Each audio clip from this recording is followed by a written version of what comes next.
Welcome to the Rep Bench Throwdown Showdown. This is Joe and you're watching JB TV.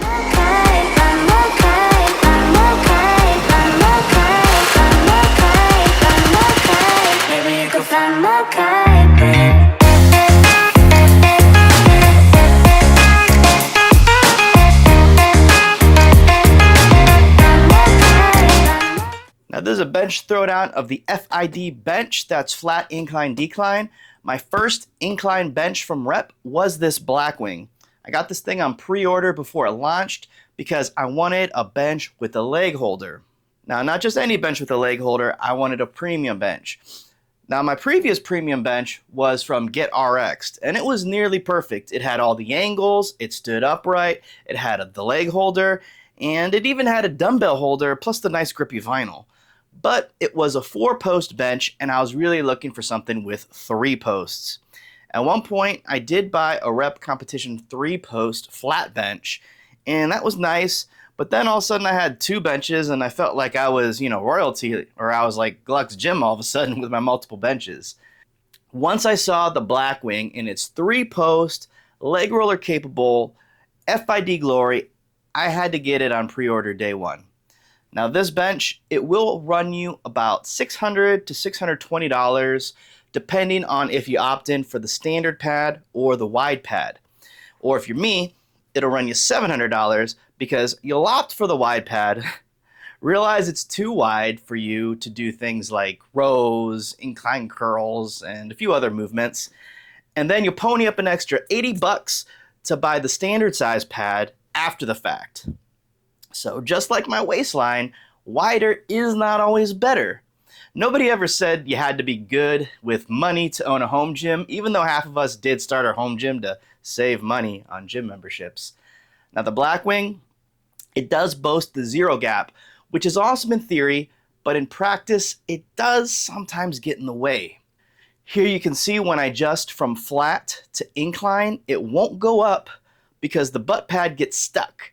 So then you have to walk around its 60-inch length and adjust the butt pad out. Then you can walk back to the back to adjust the back pad. But your work is not done because now you have to walk back to the front to close the zero gap by adjusting the butt pad so it's flush to the back pad. I may be overcritical here because I'm only 5'6", so when I lay down on this bench, half the time I'm not even hitting where the gap would be. You can see when I'm laying down, boom, I'm not hitting it. Now, the more unforgivable part, in my opinion, it's the weight. This thing is 131 pounds, and that weight, it's front-loaded, so you feel it more when lifting and moving around. You can see this from my handy-dandy luggage scale. And hey, while I'm only 5'6", I'm also 220 pounds of straight muscle. Or at least maybe 220 pounds of some muscle. Seriously though, if you're moving around your bench a lot, like me, with my small space, or you're constantly standing it up vertically to save space when not in use, this weight is something important to consider. It's not like I'm saying this is Thor's hammer and only the chosen can lift it, but nobody wants to lift 131 pounds at the end of their set, or even worse, at the end of an entire workout when they might have been just tapped out from putting in maximum effort. Now the look and feel of this bench, it is impressive, and I have no doubt that its 1,000-pound weight capacity was conservatively rated. For me, I'm not getting anywhere near that, so the added heft to support those massive lifts, it's not needed with me. So just like I always tell my wife, bigger is not always better. If you're someone maybe pushing 400 to 500 pounds on your bench, then this could be a suitable bench for you, but for me, I think my joints would snap before I put that much weight up, so I'm not maxing this bad boy out anytime soon. Outside of those minor gripes, the bench, it's been nothing but awesome over the years. The grip is great, it stores upright, so even its massive length is not a factor, and it's got more adjustment angles than my underwear on a hot summer day.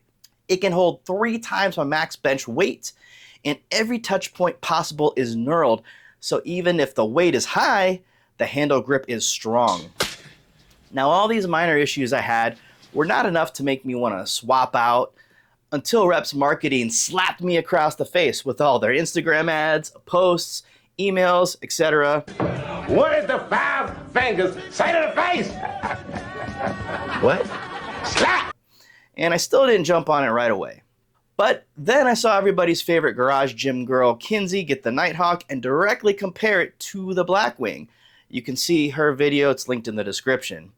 Now she's only a few inches shorter than me, so I felt her assessment would be pretty accurate to mine as far as size comparisons go. So that was another reason to get the Nighthawk. Then I saw Coach Carp from Carps Gym on it.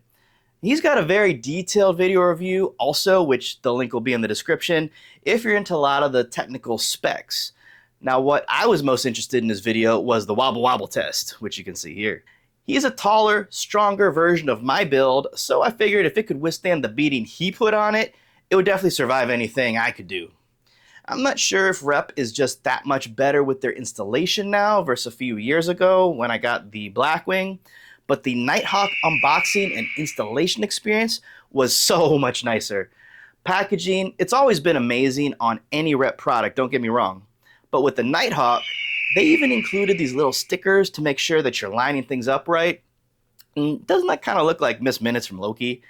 I'll call this version Mr. Nighthawk since I'm not sure if he even exists outside of this Nighthawk bench. The Nighthawk flies high. While it does not have a zero gap, its gap of 1.5 inches is something you really don't feel.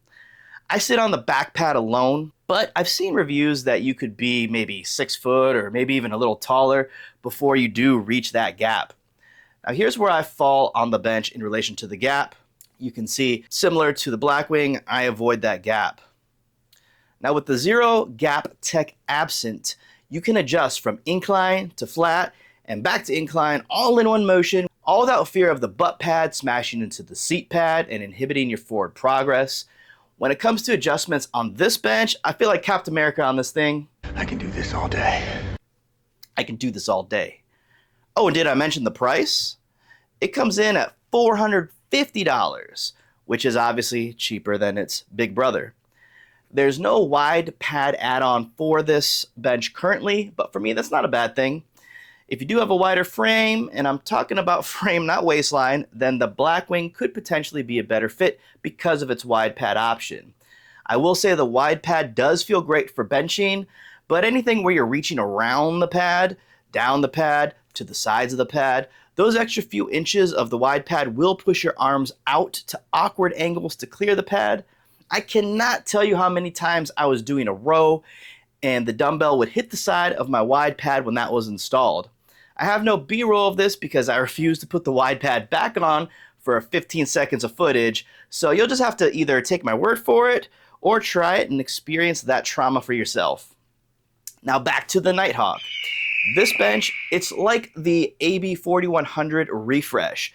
So if you are familiar with that bench, this is going to be very similar but upgraded to that. Now what I love about this bench is that even though it's considered a lighter weight at a 700-pound max capacity, it is still set up for heavy lifts. My max bench is high 200s, low 300s depending on my focus and consistency during that training period. So even factoring in my body weight, I'm still about 200 pounds off that max weight.